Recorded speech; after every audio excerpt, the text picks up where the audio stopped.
Good morning, guys. It is a great morning. You know why? Because I'm fishing this morning. We're in a naturally formed lake by the glaciers.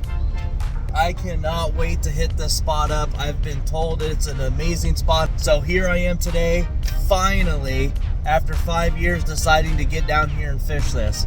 So stay tuned, guys, as we break this lake down and hopefully watch us catch some monsters. Pulling up on the lake now, wildlife all around, pheasants, deer. This is gonna be a good morning.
Welcome to today's adventures. I've been wanting to come here for some time, and I have finally made the decision to come here today. It is a honey hole. It is a good fishing bass lake. It is also a good fishing walleye lake and crappie lake.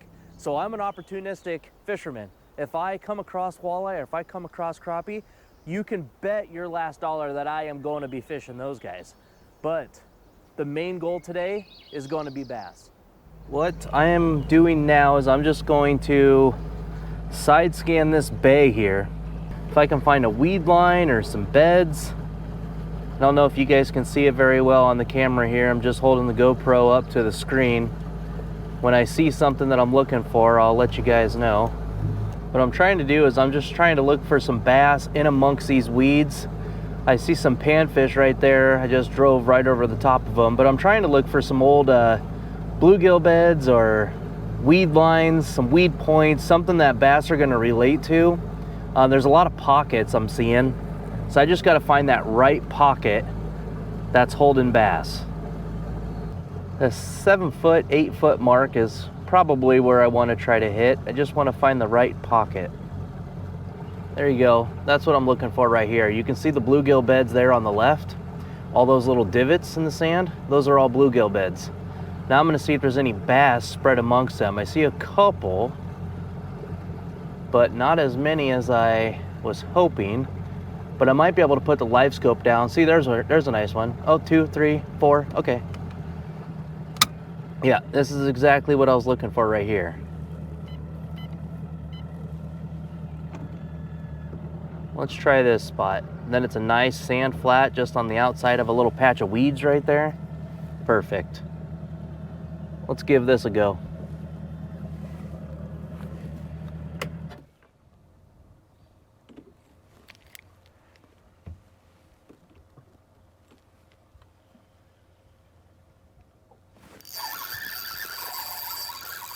This one feels real nice, guys. Oh man, that's a big bass. Jesus. Okay.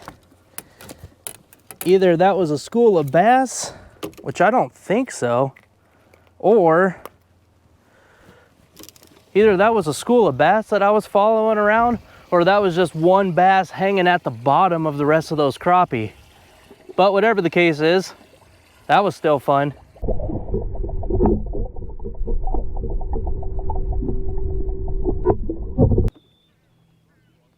That could be a perfect cast right there. I'm shooting down. He's going down again. I'm at the bottom now. Just gonna work my way back to me nice and slowly.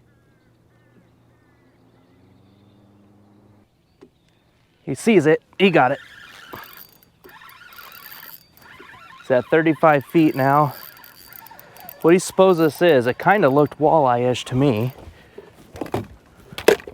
About to find out. Don't even have the net out yet. Jeez. No, it's not a walleye, it's a pike.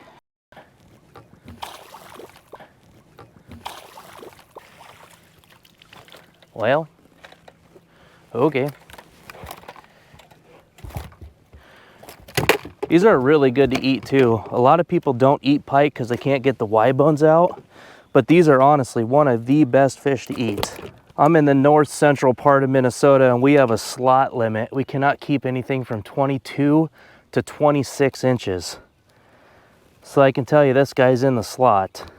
So I won't be able to keep him, but if I catch a larger one today, I could definitely keep him and put him on the table. But this guy here, he's going back. Rinsing your hands off after a catch of a northern is essential. They have a slime to them. A lot of people call them slimers or slimy snakes. They're not ideal to touch. They kind of get everything a mess. You put them in your live well, they kind of clog up the live well. A lot of people think they're a nuisance, but they're fun to catch. Let's go catch another. That's why I like fishing with gulp minnows and a small jig head so much. Everything eats it. I've already caught a northern on it today, a largemouth bass. Crappie always eat it. It's my go-to crappie rig. It just seems like every fish, it doesn't matter the species, everybody wants it. Gulp minnows are for real. Ooh, there are fish all over this. Two biggest ones in the group. There we go. The two biggest ones in the group were coming for it. I got one. That's a real nice girl.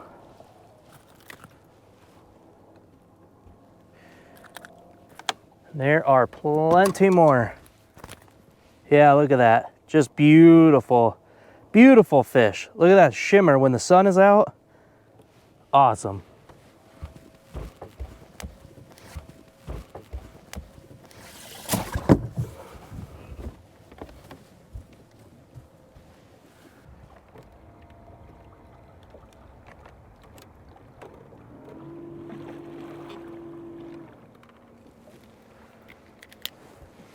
There they be.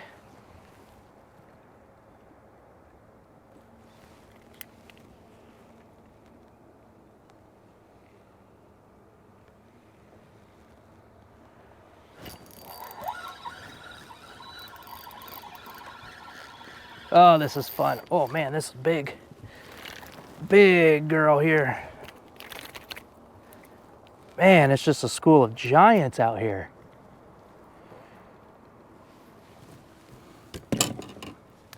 This was a bass fishing video, but the opportunistic fisherman in me says, you see crappie out deep, go get them deep.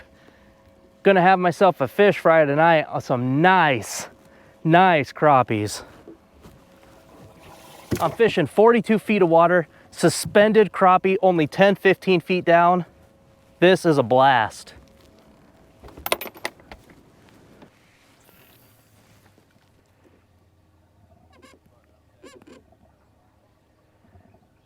This should be a good cast. It'll at least give me a read on the school if they want it or not. Oh yeah, they do. Oh yeah, they do. Of course they do. That's what we're going for right here, guys. Look at this giant slab, boys. Giant slab. This is what we're going for. And we found them. We found them. Here we go.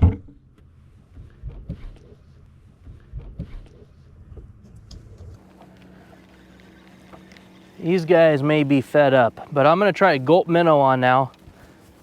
Back to the 1-2 punch. So gulp minnow this guy. I'm actually gonna put it just through the nose. Just a little different presentation. Got him. See, that tricked him.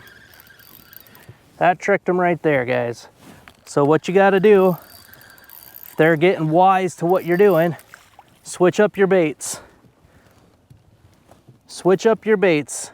Little different presentation, just put the gulp minnow through like it was a normal minnow. Yeah, that did it. There we go, another eater. That's what you gotta do sometimes, guys. When you've taken many out of the school and they're getting wise to you, just switch baits. Just fine tune it just a little bit, you'll trick them.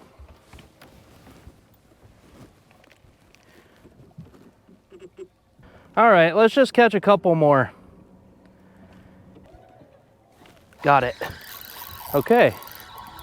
I guess you just gotta jig it. Oh my God. Look at that toad, guys.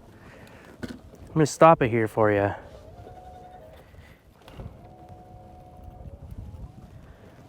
He just wanted it jigged right in front of his face.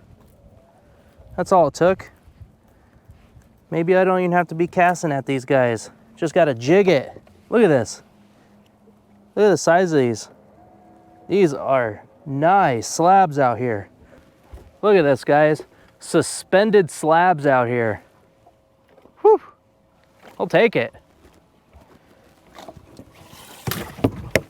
They seem to be biting on anything. You just got to get it in front of their face. They're just out here in 40. It's just a big basin, big bowl, deep bowl. And with high skies, no wind, I figured they're going to push deep, but they are moving. They're all over the place. As you can see, I'm just side scanning and scoping this whole area. And when I find them, I go over to them and they want it right away. If they don't want it, I just drop it right in front of their face. Just let it sit there like this last guy. Bam. That's all you have to do. It is really fun right now.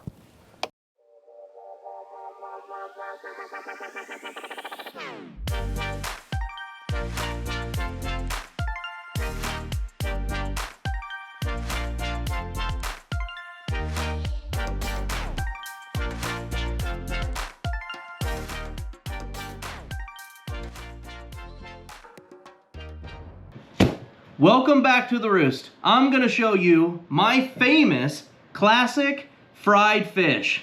Panko breadcrumbs. Shore Lunch Original, Shore Lunch Classic Fried Chicken. Let's get the ratios down, get it on the fish.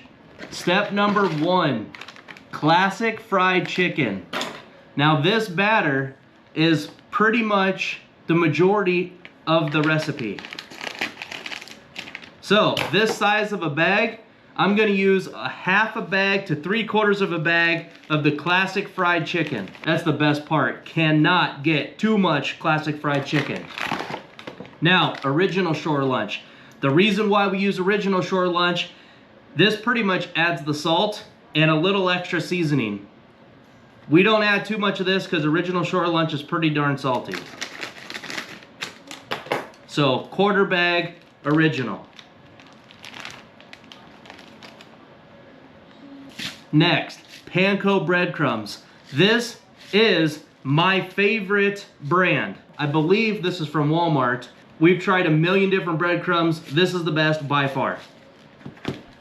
Now, breadcrumbs, I'm gonna go a half of the container because this adds the crunch. And we like our crunchy. Once you get them mixed, that's the 3 ingredients. That's all it takes. Make an air pocket, mix it about a little bit. Boom, that's all you gotta do. Simple, easy, and I promise you, delicious. Next step, eggs, milk, mix it together, dump the fish back into the bag, shake and bake. Every fish fillet comes out perfectly breaded into the grease, 6 minutes, till they start floating, golden brown, pull them out. Now that we have these fish fried to perfection, we are gonna turn these into tacos. Now to Candace to show you how to make the salsa.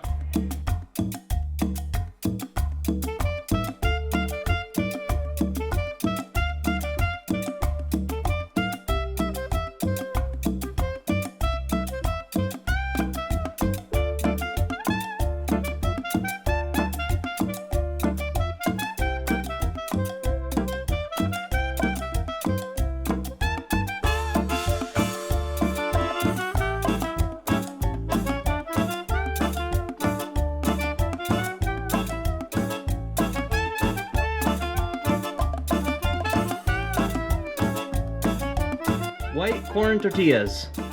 Oil, medium-high heat.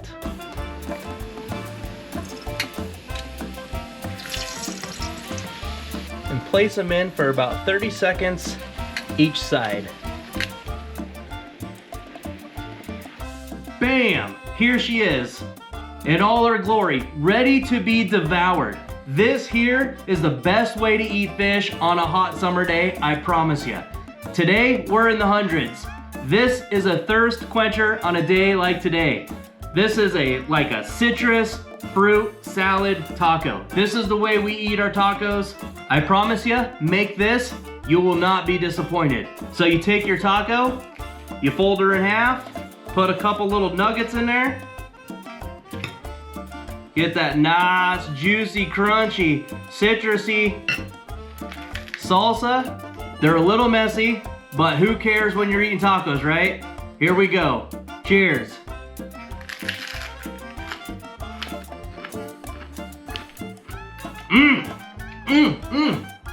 This is the best way to eat a taco in the summer, hands down, no question, but I'm gonna let you go because you guys need to go catch some fish. Thanks for watching the video. Don't forget to subscribe. We'll catch you guys on the next one. Until then, enjoy your summer.